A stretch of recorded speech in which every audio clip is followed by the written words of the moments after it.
And then at that point in time, I sort of said, you know what, I'll give this a go. And then, that's when I sort of bought the 3 properties in 6 weeks. But even then, I kind of I still had my doubts until that aha moment where I said, you know what, everything to date that they said has kind of turned out.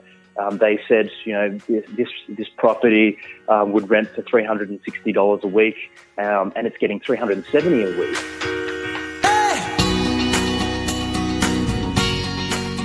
This is Property Investory, where we talk to successful property investors to find out more about their stories, mindset, and strategies. I'm Taran Shum, and in this episode, we continue the conversation with Director of MLS Finance, Sze Chuah. We'll find out how a buyer's agent can greatly benefit your property journey, why having a good mindset will help you determine the right strategy, and how to build a portfolio worth over $10 million.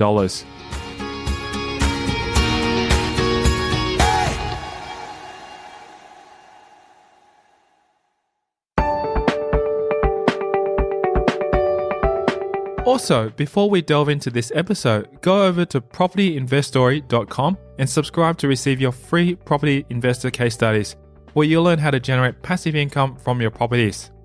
Go there now to sign up for free.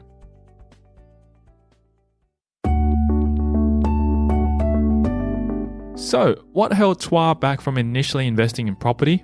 I think the fear of loss. The fear of loss was holding me back, as in my I guess background is a fairly risk averse. You know, again, university educated. You know, family very kind of conservative Asian. You know, my parents had only ever owned their house that they lived in, or they still live in Cherrybrook, but also at some point in time, you know, a third of another investment unit in Westmead. So it was very much, when I spoke to my parents about it, you know, Mum was actually, you know, saying, don't go into it. It's not a good idea. You might lose a lot of money, et cetera, et cetera. And I guess from that point on, I was concerned that, you know, what if something went wrong?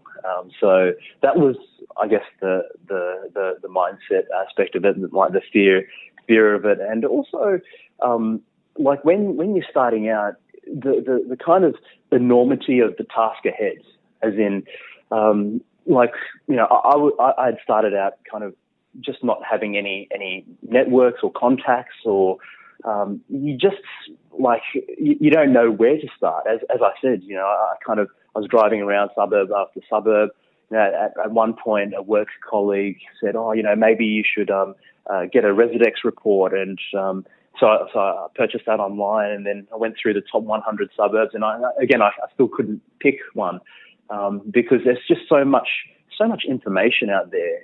There's, you know, as I said earlier, I was doing the seminar circuit, where, you know, everybody has, you know, a different product offering or a different story, or you know, you're kind of overwhelmed by the whole thing. So it was a bit daunting at the start. How did your mum, or how does your mum feel now, like, with your substantial portfolio? I wonder what she's saying. I think my parents are pretty they're pretty closed-lipped about it. They're kind of they ask me every now and then, are you still buying? So I think there's an element of kind of either wonder or curiosity, and there's also the element of still the worry. You know, what if there's a property bubble? You know, what if everything goes down the drain? So and I guess that's they're kind of rational concerns, right? There's always risk associated with any business or investment activity, and I guess without really kind of consciously doing it over the first few years, a lot of what I did was mitigation of, you know, risk mitigation. And this is what I talk to a lot of my clients now about. You know, it's all well and good to go and want to, you know, buy 10 properties or 15 properties or however many it is. But really, there's things that could go wrong. So we talked about the insurance side, the building insurance side. What are other risks? What are the risks with the market? What are the risks with the strategy that you're looking at? And then probably even more critically, how can we mitigate those risks? Is it do we need to look at having a cash surplus, or do we need to have a look at our life insurances, our income insurances? Do we need to seek expert advice in accounting, or purchasing the property, or legal, or finance, or whatever it is? And all of those are really important risk mitigations. He sought out additional experts to help develop his own bread and butter strategy and to form his team. It was mainly the buyer's agent that helped me. I was really fortunate in that I had my sister-in-law who did all the conveyancing for me. So again, part of that trusted team thing where I knew that she was always following up the vendor. She was always following up all parties, and she was always on the lookout for our interests. And I had a really good accountant also at the time. So yeah, again, the value of the team, like you mentioned earlier, it's just so important. The team having expertise and specialization in each of their in their respective areas. That was, I guess, that was the invaluable part. And you take advice from those experts, because they've seen 100 transactions or 1,000 transactions in the past, and they know what to do, not just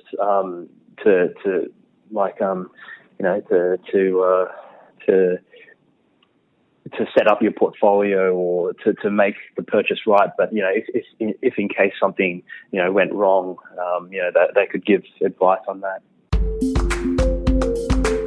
To take Chuah from 0 to 25 properties, he enlisted the help of a buyer's agency, which became a crucial step in building his wealth through property. The buyer's agents is a really critical cog in the wheel, because many, like myself, and I think many people that many of my colleagues or friends, family, a lot of people aren't property experts, but a lot of people look at buying property themselves. And in hindsight, like, I'm thinking back, going, and I was sort of wanting to do the same. So, like, definitely not judging them or anything like that. But it doesn't really kind of make sense when you think it's the biggest commitment that you'll ever make, and one of the biggest financial commitments and life commitments that you'll make, buying either an owner-occupied or an investment property, and people don't seek expert advice on it. Where they'll seek expert advice on many other things. Their health through a doctor or a dentist, or their car or a mechanic. So why wouldn't you kind of seek expert advice on that particular transaction? So the buyer's agencies are really important. And I'm not saying you can't buy a property by yourself, because when you're buying an owner-occupied, you're buying in an area with your own kind of requirements in mind, a particular lifestyle, a particular locality, access to transport, all of those things. So it kind of makes sense. But when buying an investment, it's so important to get it right, because the flip side of getting it right can be that it can set you back significantly if you buy in an area that doesn't do anything for many years, or even worse, if you're buying in a place that's overvalued, or there's an oversupply or something wrong with the area. So I think having that buyer's agent that sits down and does this research and does transactions and speaking to local agents and monitoring those particular markets in those particular areas, or even greater kind of New South Wales, Australia, is so important because it's that expert advice.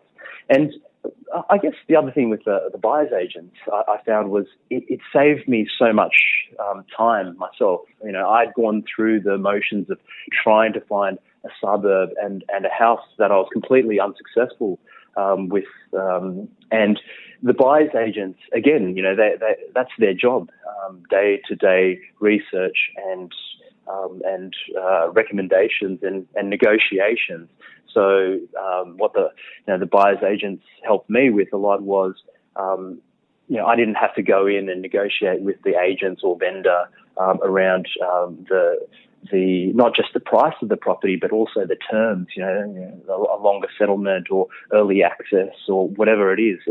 It was that's all part of their service, and these buyer's agents are expensive, but if they're adding value to the transaction, and this is how I describe it to my clients who ask for my advice for whether they should use a buyer's agency. If it's going to add value to you, then absolutely. Again, nothing wrong with if you're an expert in the area that you're looking to buy in, or you've done a lot of research and you're happy to pound the pavement and go to open homes and speak to agents and do all of that and do all of the negotiation. Absolutely nothing wrong with doing it yourself. It just takes longer. And if you're not an expert in the area or in property and houses, and you don't really know what you're looking for, then you could make a very expensive mistake, which, again, it's another form of insurance. You pay a buyer's agency fee, but you know that you're going to get a quality outcome. It's also important for the buyer's agent to fit in with the other members of your property team in order for things to run smoothly. The team is so important because you can't be an expert in every single area, and that's what professionals are there for. So, having a team that you can trust, and not only that you can trust, but also work well together. So, the buyer's agents, working in with the solicitor, working in with the broker, getting input from the accountant as to which name to purchase the property in, or which entity, what's most tax effective, and have it all coming together. The purchase of a property is a massive milestone because you can't undo it easily, right? It's a very liquid asset. The title deed's set almost in stone. And there are ways to change it, but it's very expensive. The best advice he has received is focused on creating a good mindset around your approach to property. Probably the best advice is it's 80% psychology, 20% strategy. So before getting into the nuts and bolts of which area to buy in, whatever it is, if you've got a good attitude towards investing and a good strategy towards investing, that's probably the most important thing. Getting that fixed, and then if it needs fixing, and after that, the strategy will follow. The techniques and the team and all the rest of it will follow. So yeah, I'm a big fan of personal development. I'm a bit of a seminar junkie. I like Tony Robbins and Tim Ferriss, and a lot of the kind of experts that have been around for many years. That kind of that look at that sort of psychology aspect of it, and yeah. I find that really helpful, really inspiring as well. Coming up after the break, we'll delve into Chuah's property investing strategy. Seemed like a kind of a relatively low risk straightforward kind of strategy. It's just a buy and hold strategy from like at the most basic form. How he built and is continuing to build a successful portfolio. Properties are worth almost 10 million in total, so about 9.5 mil. And that's next. I'm Tyron Shum, and you're listening to Property Investory.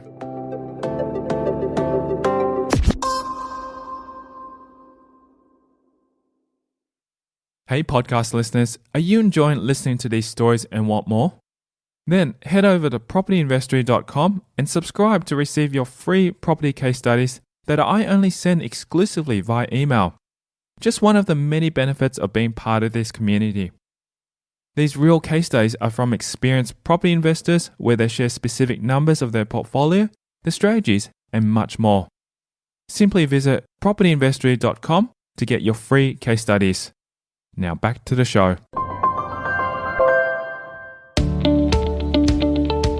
At the beginning of Chuah's journey, it wasn't part of his strategy to use a buyer's agent. However, as he continued to educate himself on property, he came across a forum which led him to it. I think I hadn't even heard of what a buyer's agent was back when I was going through the whole thing. That's how new I was, right? Back then they didn't have podcasts. But I was researching online and going to websites and going to expos and sitting in on seminars, and it wasn't until I actually stumbled over this particular group on an internet forum that I thought, oh, you know what, I might check it out. And it didn't kind of make initial sense to me at the start. It was like, I was just trying everything. I was just, following up every lead that I could, and just seeing where it took me. And that in itself was kind of a long and exhausting process. It was just, but it was a necessary one because, there's a lot of information out there. It's sort of about filtering out the ones that, are suitable to you and your situations. From there, he absorbed their strategy and utilized it to begin building his portfolio. When I went to one of their information nights, I kind of sat in on it and I kind of listened to them. And I think just being there in person and having the ability to ask them questions and kind of interact with them, I think that was as much of an influencing factor as much as the strategy that they kind of touted. Everything made sense to me, the way that they explained it, and it seemed like a kind of a relatively low risk, straightforward kind of strategy. It's just a buy and hold strategy, from like at the most basic form. But the fact that, I could actually talk to the guys and, ask them questions and, they had their own experiences, and they just seemed like genuine guys.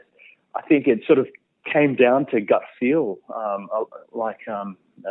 and then at that point in time, I sort of said, you know what, I'll give this a go. And then, that's when I sort of bought the 3 properties in 6 weeks.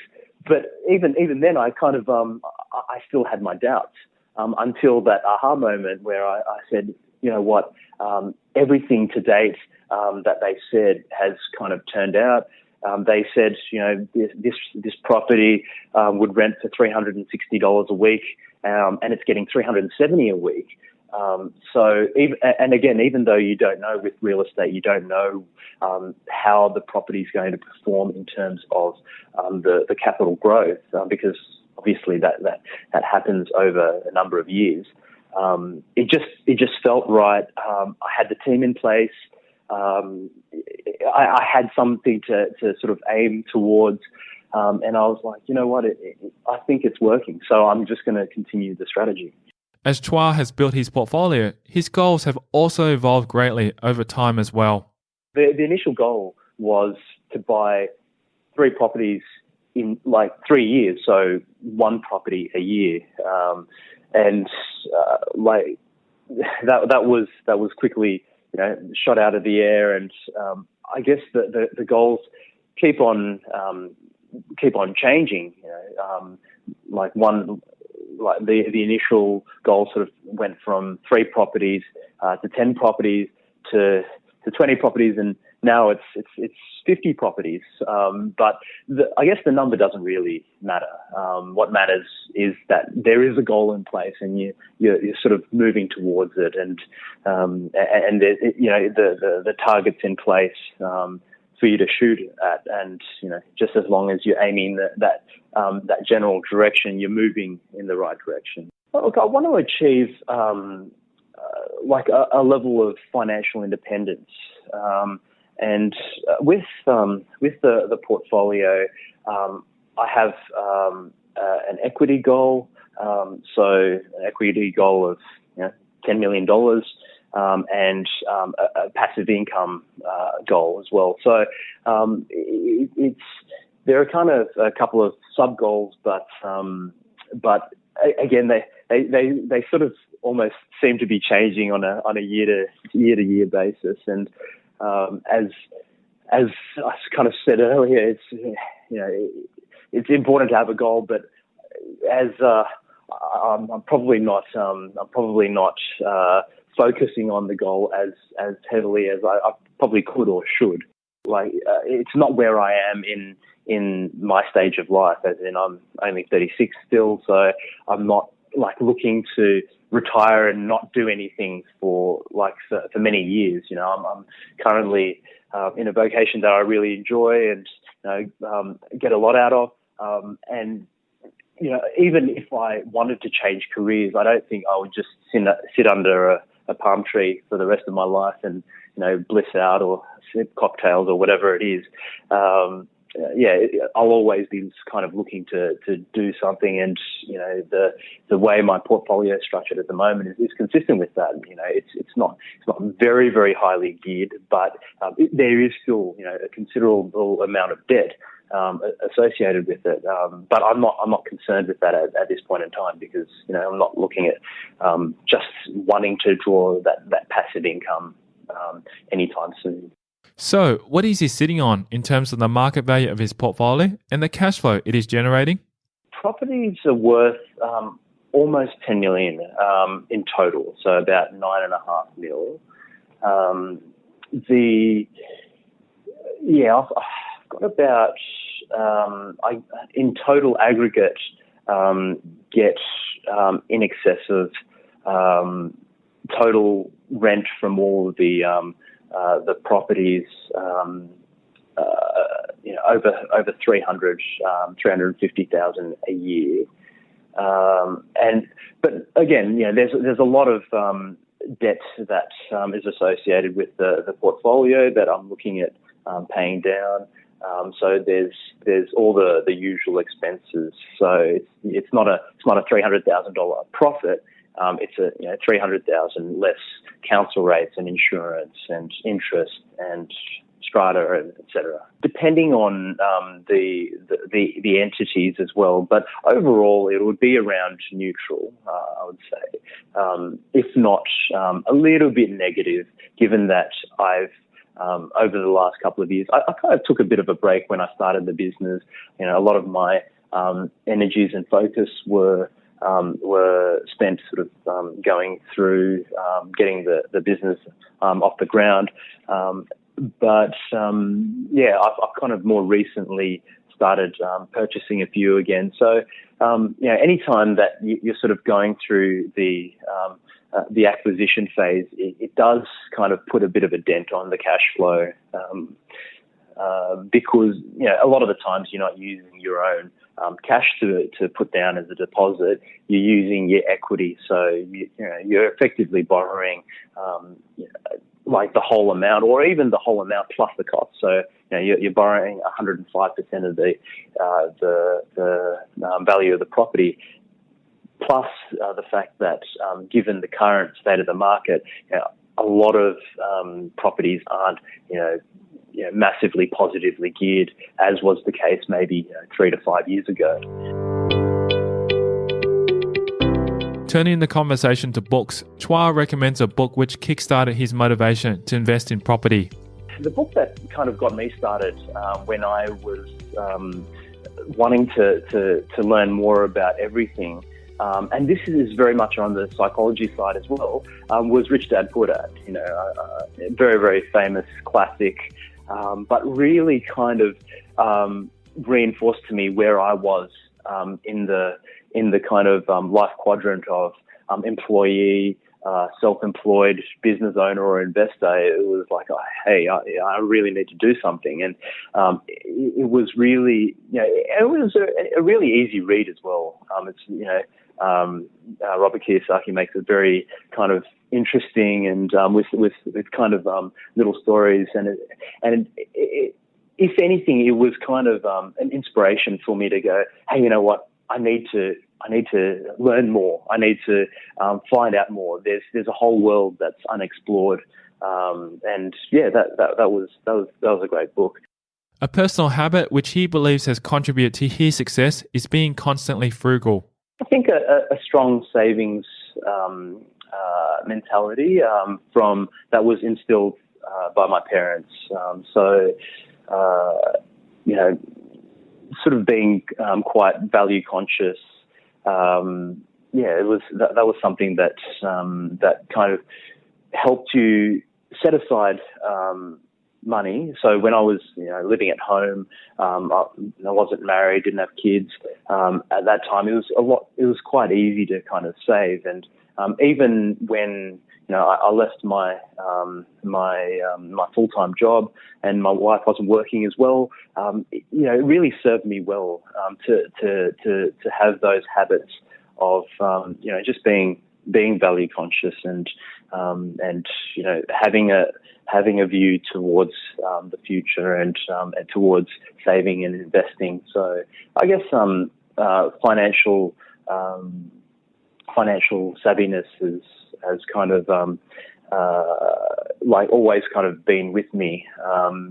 But it's just the habit that sort of that helped me with property investing, and also I guess a real inclination towards learning and growth and development. And yeah, that's I think that's always sort of wanting to expand the horizons and continue to improve my portfolio or my business or my relationships with my family or my team or whoever it is. It's always kind of that mindset, that just that continual improvement mindset. So if Chuah met his past self from 10 years ago, what would he say?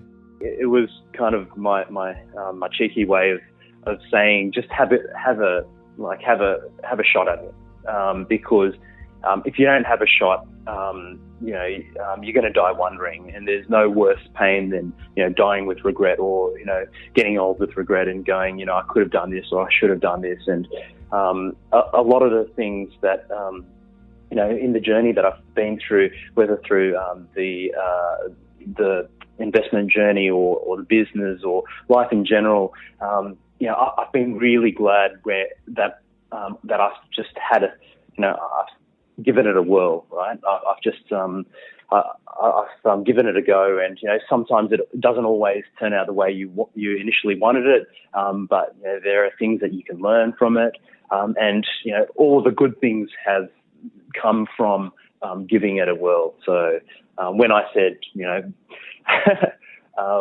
just buy everything you can, it's kind of like a metaphor for just put yourself out there. And I know it's a massive cliche, but I feel that it really rings true, because unless you kind of give it a whirl, then nothing's really going to happen for you. If you wish to connect with Chuah and learn more from him, you can do so through social media or his company website. Find us on mlsfinance.com.au, and that's my mortgage business right now.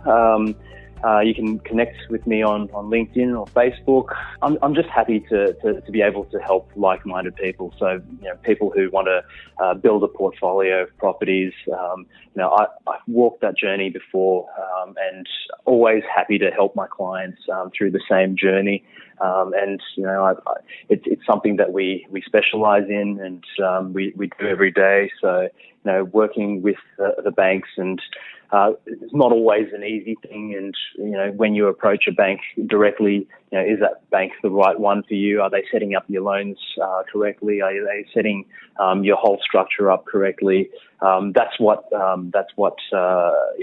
me and my team are here for. So, feel free to get in touch. There are no silly questions. Always happy to have a chat and share my personal experiences as well. So. Thank you to Sze Chuah, our guest on this episode of Property Investory. If you want to hear more about his journey, then visit our website at propertyinvestory.com. Simply type in the search bar Sze Chuah and select that episode to learn more about his story. Also, if you haven't subscribed to receive your free property case studies that I only send out exclusively via email, you can text me your email address to 04 99 88 10 40 to subscribe. These real case studies are from experienced property investors where they share specific numbers of their portfolio, the strategies, and much more. Simply text me your email address to 04 99 88 10 40 to get your free case studies. Thanks for listening.